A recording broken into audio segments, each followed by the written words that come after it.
This right next to me is the updated Hyundai i30 sedan, and for 2024 it has received a facelift with new styling, more technology and more standard equipment. And I think as a value perspective it is one of the best budget sedans on the market. Let me tell you why. So first I'm going to run you through the model range of the i30 sedan, then go through its options and pricing. Then we're going to move on to the exterior, its interior, the practicality, the powertrain, and then of course I'm going to drive it.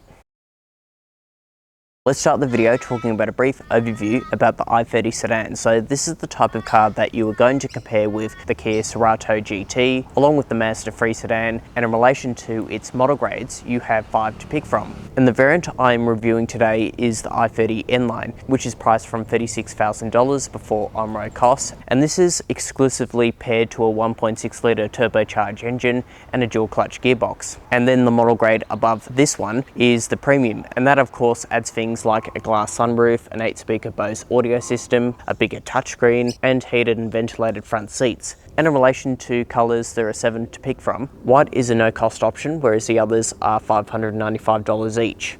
Let's now move on to the styling. So the colour of this example is finished off in cyber grey, and this is what it used to look like up the front, and this is the 2024 model. So as you can see, it looks a lot more sharper and sleeker. And in addition to its key features, up the front you have full LED headlights with automatic high beam assist, along with LED DR rails. And in addition to the N-Line version, it receives a full N-Line bumper bar with gloss black inserts and silver design elements. And moving towards the side view of the i30 sedan, as you can see, the overall silhouette is very similar to a coupe. And in addition to the N-Line version, it receives gloss black side skirts, wing mirrors and window surrounds, along with these matte black 18-inch alloy wheels, and it also has this interesting design pattern along here. And now moving towards the rear design of the i30 sedan, it features an H lighting setup, so full LED light bar at the back, along with part LED tail lights and halogen bulbs for the indicators and reversing lights. And in addition to the N-Line version,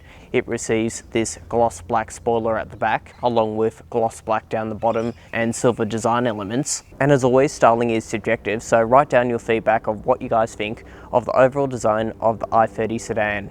Let's now move on to the cabin. So before you climb inside, you have a remote key, keyless entry and push ignition start. And in relation to the overall design, it hasn't changed since this model went on sale a couple of years ago. So you still get a curved display, nice quality materials as well. I do like the diamond effect on the indicators.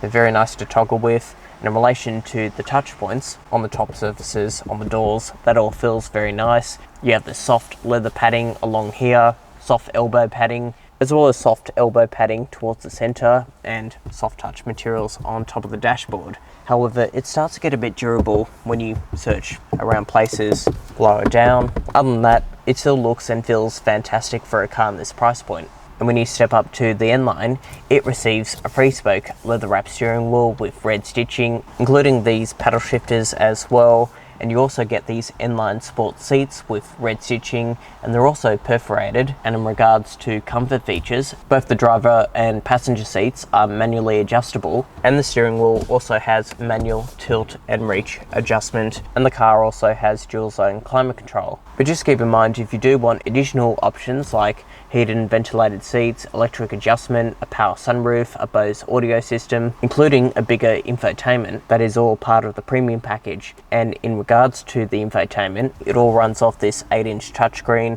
and you've even got physical knobs and buttons along the sides here, and physical buttons for the dual zone climate control, as well as key shortcut buttons on the steering wheel. And in relation to your key features, you have FM, AM and DAB radio, voice recognition with Siri integration, along with the 6-speaker sound system, and wireless Apple CarPlay and Android Auto. And in relation to safety items, if I just flick it into reverse, you have a surround view camera with parking guidelines, including a top-down view as well, and front and rear parking sensors. In addition to that, there's a blind spot assist, driver attention warning, speed limit assist, autonomous emergency braking, adaptive cruise control, including a lane keeping assistant and a steering assist, where this car has the ability to steer itself within its lane. And moving on to the center display on this digital instrument cluster, as you can see, it is crystal clear and the center is quite configurable.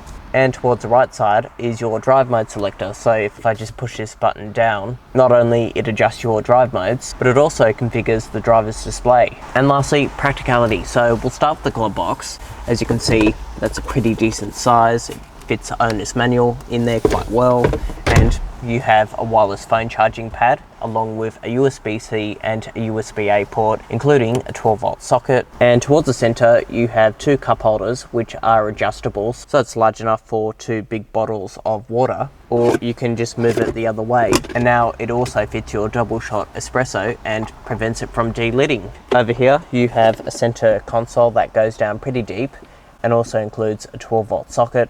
And finally, on the doors, decent door bin storage that could also fit a litre of water.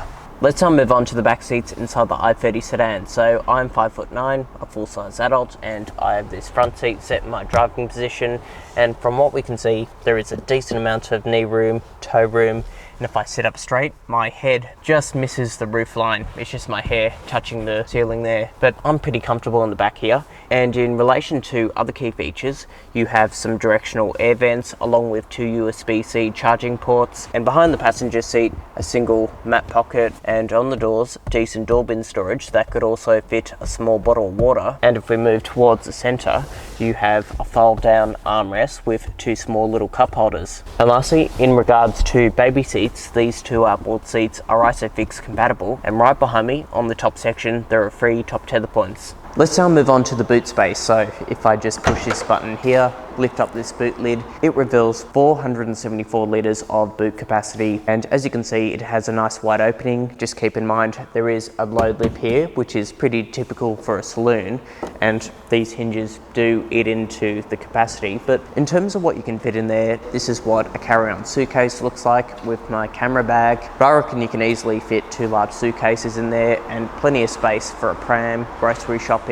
and all the everyday utilities. And if we look underneath here, there is a space saver opposed to a full-size spare tyre like what you get on the 2-litre versions. And if you want to expand the space even more, you just pull on these tabs and you can quite easily drop the second row down, making the boot space even bigger. And it's also nice to know that the seatbelts don't catch on when you fold the seats back up. Let's now move on to the powertrain. So under the bonnet of the N-Line variants, they received this sporty 1.3 litre turbocharged petrol engine, and this is paired to a 7-speed dual clutch automatic transmission, sending power to the front wheels. And as you can see on the screen, I've listed out all the key specifications about this powertrain, including ownership costs, servicing, and other key information that might be useful. So let's see how it performs on the road. Let's now move on to the driving impressions, starting off with visibility.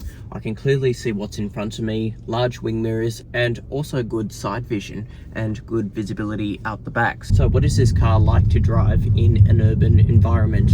Well, for starters, it has a great turning circle, the steering is well balanced, it's not too soft, not too firm, and the suspension overall feels very well balanced over unsealed surfaces, as it does feature Hyundai's local Aussie ride and handling tune. And in relation to its performance, if I just put my foot down,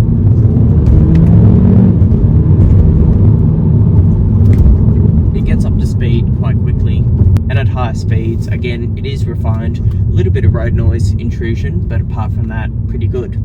There are a few things that are annoying with this car, like the speed limit assist and the lane departure warning. Both of them can be quite temperamental at times. And in relation to fuel consumption, Hyundai claims this car can achieve 6.6 litres per 100, whereas I've achieved, with a mixture of city and freeway driving, around 8 litres per 100, which is pretty good for a turbocharged engine. Overall, as an all-rounder, it's a very good car. I'm very impressed with it. So with my driving impressions out of the way, let's now wrap up with a verdict. So what is my final verdict on the i30 sedan? Well, it's got a very spacious interior, the drive is fantastic, and there is more standard technology available. But let me know what you think of my verdict down in the comment section below. And if you've gained value from my videos, please give it a thumbs up, subscribe, and I will see you in the next film. Thanks for watching.